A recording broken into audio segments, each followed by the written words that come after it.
सुना हमने संवेग के संबंध में। आइए आज सुनते हैं हम निर्वेद का सहजानंद। निर्वेणम बनते जीवे किम जने। हे भगवान, निर्वेद से यह जीव किस गुण का उपार्जन करता है, क्या प्राप्त करता है। समाधान देते हुए फरमाया, निर्वेद से यह जीव देव मनुष्य तिर्यंच संबंधी काम भोगों में सिर्फ निर्वेदिता अनासक्ति को प्राप्त होता है। आत्मबंधुओं, जैन कर्म सिद्धांत के अनुसार कामेच्छा को भी वेद कहते हैं। वेद शब्द के साथ निरुपसर्ग लगने से निर्वेद शब्द बना है। वेद का अर्थ है ज्ञान, अनुभूति, संवेदन और आसक्ति। इन अर्थों में वेद शब्द प्रचलित है। अनासक्ति के 3 रूप हैं। संसार से अनासक्ति, वैराग्य भाव। शरीर से अनासक्ति, देहातीत अवस्था। पदार्थों से अनासक्ति, विषय विमुक्ति।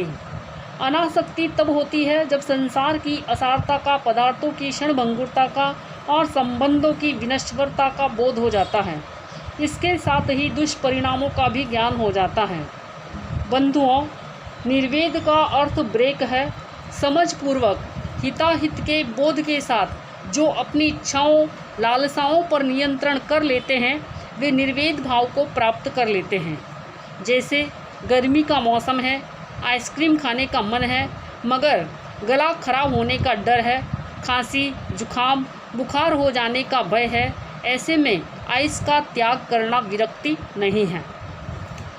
उसी तरह से मधुमेह का रोगी है, रसगुल्ला, रसमलाई, मिठाई खाने का मन है, मगर शरीर में शक्कर की मात्रा बढ़ जाएगी, इस डर से नहीं खाना त्याग नहीं है। त्याग स्वेच्छा से होता है। खाने में समर्थ होते हुए भी त्याग की भावना से त्याग करने से त्याग होता है। साहिणे चयई भुए सेहु चाहती उच्चई।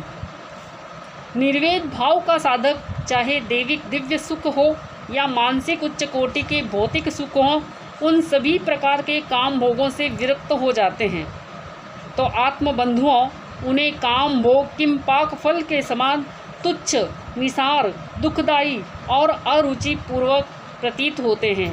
कांक बीट के समान ग्लानि पैदा करते हैं।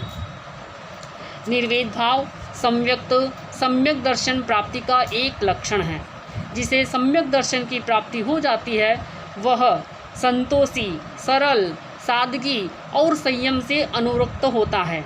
उसे कभी भी पदार्थों का अभाव खलता नहीं। वह पदार्थ जीवी नहीं, परमार्थ जीवी होता है। इसी तरह से आत्मबंधुओं, अनासक्ति की साधना में समर्पित साधकों की हर क्रिया में सजगता और पाप भीरुता के दर्शन होते हैं। अनासक्ति का सीधा सा अर्थ है आत्मा में अनुराग और मौलिक विषयों में विराग। वस्तुओं का उपयोग करते हुए भी उन्हें गृद्धि भाव न लाना अनासक्त चेतना का लक्षण है। आसक्ति और अनासक्ति का थर्मामीटर वस्तुओं में नहीं, भावों में है।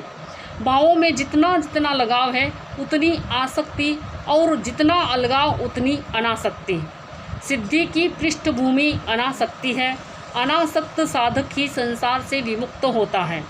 आसक्त व्यक्ति संसार के बंधनों को तोड़ नहीं सकता।